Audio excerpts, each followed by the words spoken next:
I'm not different from anybody in that seeing children afraid to go to school or cowering in bunkers being not a new normal that I want to see. Um,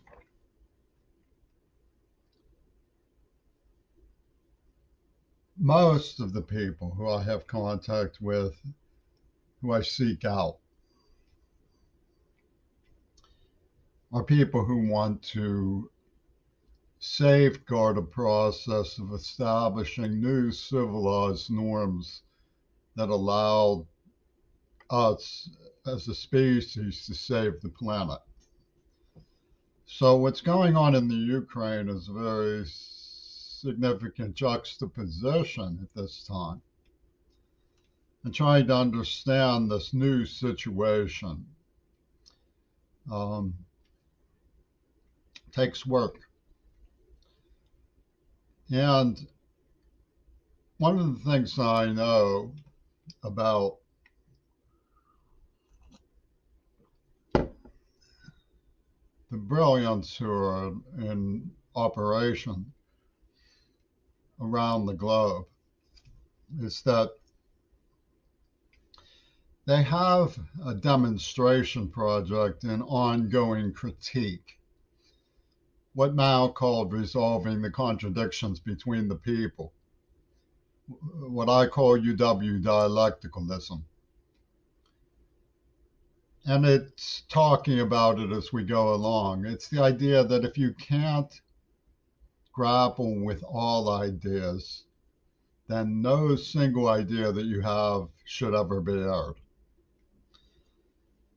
Let me start with the idea that comes from the Biden administration, Obama, Jimmy Carter, the federal establishment, the kith and kin of the White House, that there's some sort of equivalency between federal crime and freedom of speech. I'll give you an example of how they've operated on me. Suppose you were one of the very small minority of people who question whether Chernobyl was actually a crime, that something melted Chernobyl down. Obviously, that's a harrowing idea. Nobody wants to get into it. It's too frightening, it's too threatening. Just as the question of whether Will Zell really said what I've proven he said is at root of my struggle for self-determination. Well, what Biden has done is called these national security. And if you violate national security, seeking help from torture, even, you deserve torture. So there's an equivalency between these things now. They torture somebody to death, poison them, anything they want to, because he asked questions that were a danger to national security. So we see this, how this equivalency operates. Now, what we find with the issue of freedom of speech and difficult questions is that UW dialectical plays different sides. One of the things that I've shown is even a cynic like Obama recognized the cynicism as part of the problem. Trump said that America wouldn't survive the truth about slavery.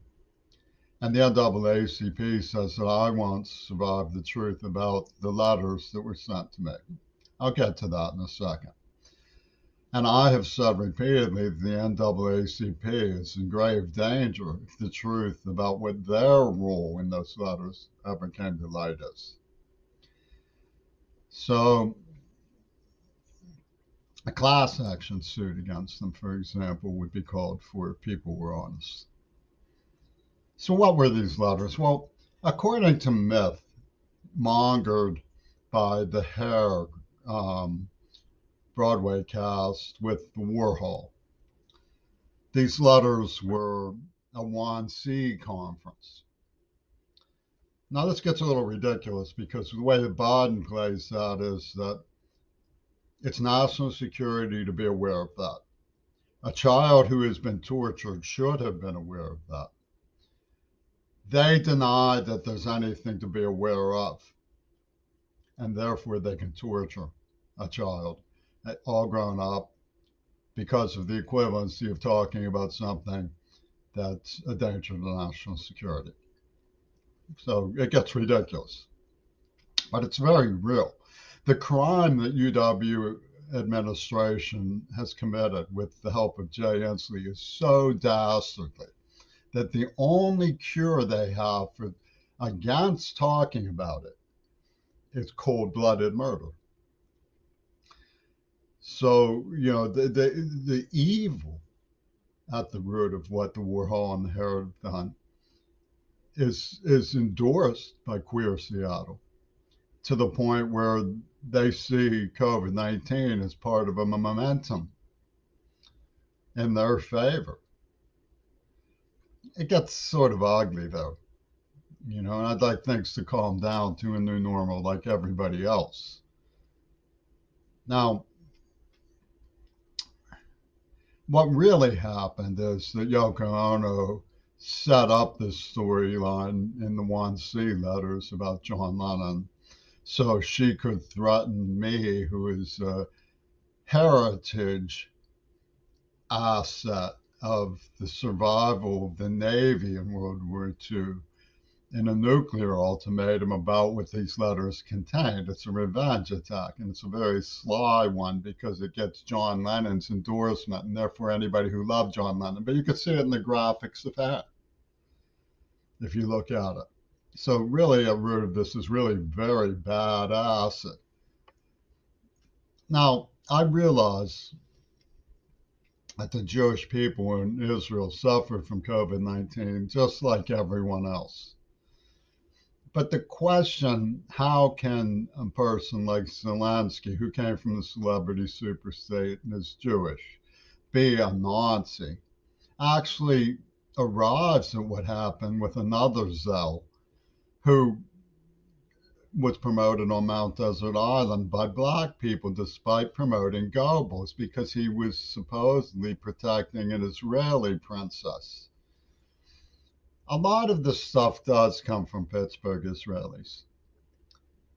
One of them, Ryback, was the first one who introduced me to papers from a federal establishment about nuclear bunkers. I don't like that kind of thing. I was with Kent. I want our streets to be safe. I don't want nuclear war. And so they sent in James W. Child, right, who makes an equivalency for the bad acid trippers between abortion and the decision to drop the bomb. It gets into this critique of the madness of Foucault, who set up this dialogue while meeting with the Swamis of Iran during the Iran-Contra imbroglio era, so that he could sell for the Ivy League upper class the idea of death and dying as a remarkable critique with life. And from this, they conjure the badass and voodoo of gay revenge, focusing on the anti-Lenin, they were calling me.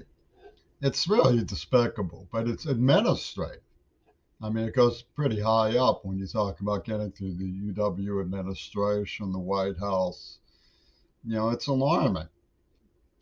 So the Israeli school book people who wrote these 1C letters spelled it Skool because they're talking about a Texas school book. And one of the lessons of the Texas school book is the way that they raced around school buses in Fern Hollow, the way they bombed school buses in Yemen, the parting shot to Afghanistan, and so forth. Now, what's going on with this?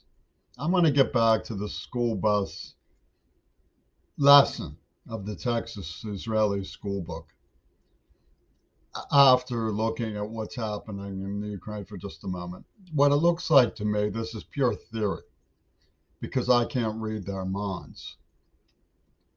It looks like mutual assured destruction has been expansive and wacko since it began.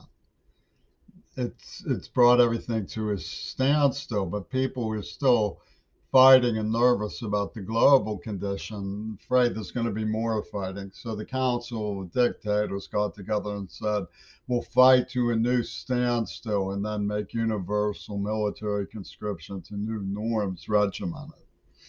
Okay, so you have a situation of trying to bring things to a standstill and a concept of linkage. And the idea at the root of this is that there's certain things you can't depend on. One of them is what we depend on every day, which is good faith, good conduct, and telling the truth to each other. And you can't depend on that. So this has to go beyond that, because the only truth in the Israeli Texas school book is brutality. That's the only, they call that the nature of reality at the University of Pittsburgh. Another thing is the normalization of poison, which got off the ground a lot with the help of hair. You know, they didn't sing about gonorrhea can be fun. When they were saying about holy orgies, these people had in mind normalizing poison and making it sort of a mystical critique to talk about as we go along. So it's very dysfunctional, and the Mysterian fathom is rather deep. Targeting school buses and children allows them to say there's a military absolute in sociology. This has to go as planned, and everything is expendable. Manipulating and using little girls, I mean, we know from Epstein is nothing to these people. So the brutality involved in the idea of bringing things to a new standstill for stability and linkage came up with the idea of proving that virginity proves rape, and they castrate me. That's brutality. The idea of virginity doesn't prove rape, but they said it did and castrated me, and they used brutality to force that through. And these are the people who murdered Susie Kennedy, by the way, in the name of the United States. It doesn't make any sense, but they forced it through as a plebiscite. My sister was, when I was little, was one of the people who heckled me a lot, and she has had the grace at least to stop finally. She's tried to befriend me. It's very hard to find people who have the grace to stop. You know, they're people get worked up in their frenzies. The idea that Trump said that we wouldn't survive the truth of this or that. You know, the black people want to be very selective about which truth is too hard to tell. You know, and you know, there's a lot of truths that are very hard to tell, and it's very, one of them is the people have put their grudges before any attempt to get along. You know, and they say, why don't you be the shining star example of that without even having the grace to stop what they're doing? You see, and that's the sadistic mindset of Yoko Ono work. We will only believe you if you are willing to die. We will only believe you if you are willing to die. Civil rights is just a recreation. Self-definition is just a recreation. The Bill of Rights is just a recreation. You don't really have those things. You're a pleasure hunter if you think you have those things. You see, it puts me in an impossible situation. They say you'll be a hero. Well, maybe it takes a coward to recognize a hero. And I don't see any of these people as heroes.